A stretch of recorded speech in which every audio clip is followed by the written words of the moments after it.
நாகர்கோவில் கன்னியாகுமரி தேசிய நெடுஞ்சாலையில் சுசீந்திரம் பகுதியில் குண்டும் குழியுமாக இருந்த சாலையில் தொடர் விபத்து ஏற்பட்டு வந்தது.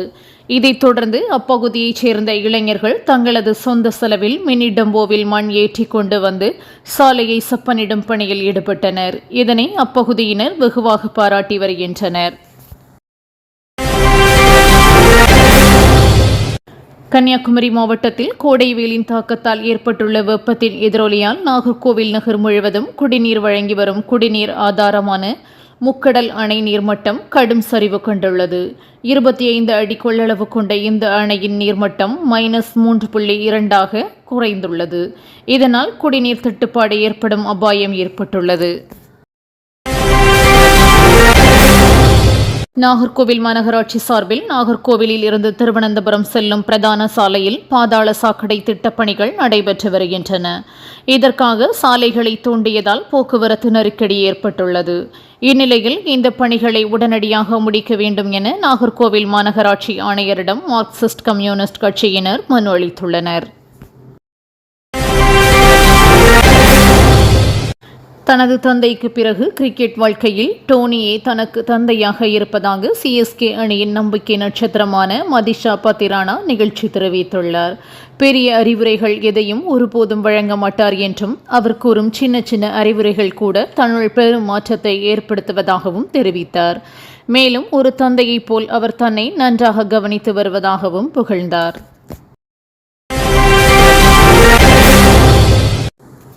காவல்துறை அதிகாரிகள் பெண் காவலர்கள் குறித்து அவதூறாக பேசிய புகாரில் சவுக்கு சங்கரை கைது செய்த சைபர் கிரைம் போலீசார் கோவைக்கு அழைத்து சென்றனர். கோவை நோக்கி சென்று கொண்டிருந்த போது தாராபுரம் ஐடிஐ கார்னர் பகுதியில் லாரி மோதியதில் சவுக்கு சங்கர் அழைத்து வரப்பட்ட வாகனம் விபத்துக்குள்ளானது. இதில் காயமடைந்த அவருக்கு தனியார் மருத்துவமனையில் சிகிச்சை அளிக்கப்பட்டு வருகிறது. நெல்லை கிழக்கு மாவட்ட காங்கிரஸ் செயலாளர் ஜெயக்குமாரை 2 நாளாக காணவில்லை என அவரது மகன் புகார் தெரிவித்திருந்த நிலையில் சடலமாக மீட்கப்பட்டுள்ளது பெரும் பரபரப்பை ஏற்படுத்தியுள்ளது. ஏற்கனவே தனக்கு தொடர்ந்து கொலை மிரட்டல்கள் வருவதாக அவர் கடிதம் எழுதியிருந்த நிலையில் திசையன்விளை அருகே சொந்த ஊரில் உள்ள வீட்டின் தோட்டத்தில் பாதி எரிந்த நிலையில் அவரது சடலத்தை கைப்பற்றி போலீசார் விசாரணை செய்து வருகின்றனர். காங்கிரஸ் மாவட்ட செயலாளர் ஜெயக்குமார் மரண வாக்குமூலம் என குறிப்பிட்டு எழுதியுள்ள கடிதத்தில் நாங்குநேரி எம்எல்ஏ, கள்ளிக்குளத்தைச் சேர்ந்த ஊராட்சி மன்ற தலைவர் ஆனந்த்ராஜ் உள்ளிட்டோரின் பெயரை குறிப்பிட்டுள்ளார். இந்நிலையில் எரிந்த நிலையில் அவரது உடல் கண்டெடுக்கப்பட்டுள்ளது. இதனால் அவர் அரசியல் காரணமாக கொலை செய்யப்பட்டாரா அல்லது வேறு ஏதேனும் காரணமா என்ற கோணத்தில் காவல்துறை விசாரிக்கின்றது.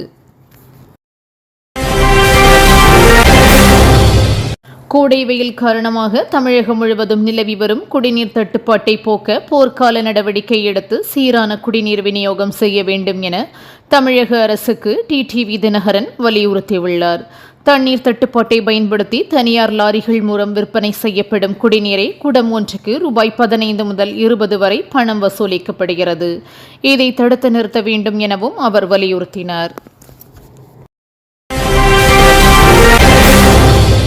நெல்லை கிழக்கு மாவட்ட காங்கிரஸ் செயலாளர் ஜெயக்குமார் மர்மமான முறையில் உயிரிழந்த நிலையில் செல்வ பெருந்தகை உள்ளிட்ட முக்கிய தலைவர்கள் நெல்லை விரைந்துள்ளனர். 2 நாட்களுக்கு முன் மாயமான அவர் இன்று எரிந்த நிலையில் சடலமாக மீட்கப்பட்டுள்ளார்.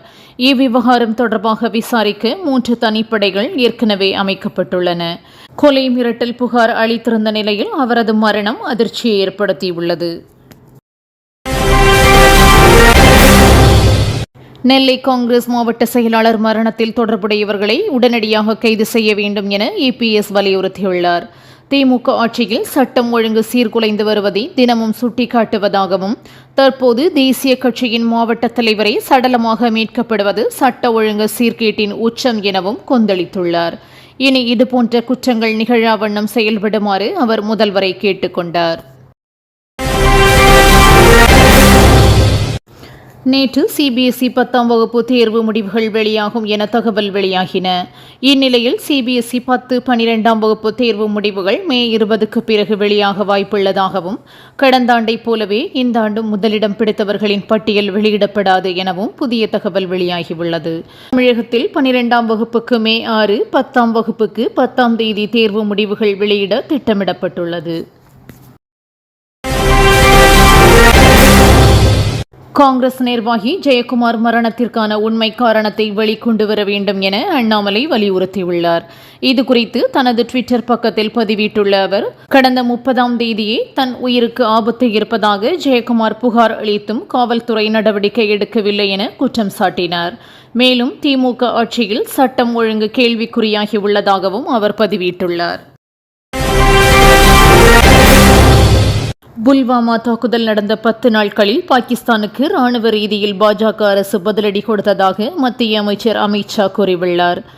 சாங்லியில் நடந்த பிரச்சார கூட்டத்தில் பேசிய அவர், காங்கிரஸ் ஆட்சியில் ஒவ்வொரு நாளும் பாகிஸ்தானில் இருந்து வரும் தீவிரவாதிகள் தங்கு தடையின்றி குண்டுவெடிப்புகளை நடத்திய போது அவர்களை யாரும் தடுக்கவில்லை. தீவிரவாதத்தை பாஜக அரசுதான் ஒழித்தது என கூறினார். பாடல்களுக்கான காப்புரிமை தொடர்பாக இளையராஜா வழக்கு தொடர்ந்துள்ள நிலையில் பாடல் யாருக்கு சொந்தம் என்ற கேள்வி எழுந்துள்ளது. இதுகுறித்து பேசிய பாடலாசிரியர் சினேகன் தனது உரிமைக்காக இளையராஜா போராடி வருவதாக தெரிவித்தார். கவிஞருக்கு எப்படி எழுத்து முக்கியமோ அதுபோல் இசையமைப்பாளருக்கு இசை முக்கியம் என தெரிவித்த அவர், தன்னை ஒரு பக்க சார்பாளராக காட்ட முயற்சிக்க வேண்டாம் என்றார். கடந்த 25 ஆண்டுகளில் தன் மீது எந்த ஊழல் கரையும் இல்லை என்றும் தனக்கு சொந்தமாக வீடு, சைக்கிள் கூட இல்லை எனவும் பிரதமர் மோடி பெருமிதம் கூறியுள்ளார். ஜார்க்கண்டில் பரப்புரை மேற்கொண்ட அவர், ஜார்க்கண்ட் முக்தி மோர்ச்சா காங்கிரஸ் தலைவர்கள் தங்கள் குழந்தைகளுக்காக பெரும் சொத்துக்களை சேர்த்து வைத்துள்ளதாகவும் குற்றம் சாட்டினார். ஜார்க்கண்டில் மே 13 முதல் ஜூன் 1 வரை 4 கட்டமாக வாக்குப்பதிவு நடைபெறவுள்ளது. தமிழகத்தில் கத்திரி வெயில் என்று அழைக்கப்படும் அக்னி நட்சத்திரம் இன்று முதல் தொடங்கியுள்ள சூழலில் பல்வேறு மாவட்டங்களில் இடி மின்னலுடன் மழை பெய்து வருகிறது. குறிப்பாக நீலகிரி, கோவை, சேலம், திண்டுக்கல், திருப்பூர் மாவட்டங்களில் பல்வேறு இடங்களில் மழை கொட்டி வருகிறது. இதனால் கோடை வெப்பம் தணிந்து குளிர்ச்சியான சூழல் நிலவுவதால் மக்கள் மகிழ்ச்சியடைந்துள்ளனர். கடந்த 10 ஆண்டுகளில் ஏழைகளுக்காக தொடங்கப்பட்ட திட்டங்கள் அனைத்தும் தனது வாழ்க்கை அனுபவங்களால் ஈர்க்கப்பட்டவை என பிரதமர் மோடி தெரிவித்துள்ளார். ஜார்க்கண்டில் பிரச்சாரம் செய்த அவர், ஏழையின் வாழ்க்கை எவ்வளவு சிரமமானது என தனக்கு தெரியும் என்றார். பாஜகவின் திட்டங்களை பெறும் ஏழைகள் ஆனந்த கண்ணீர் வடிப்பதாகவும், ஏழ்மையை கண்டவரால் தான் இந்த கண்ணீரை புரிந்து கொள்ள முடியும் எனவும் தெரிவித்தார்.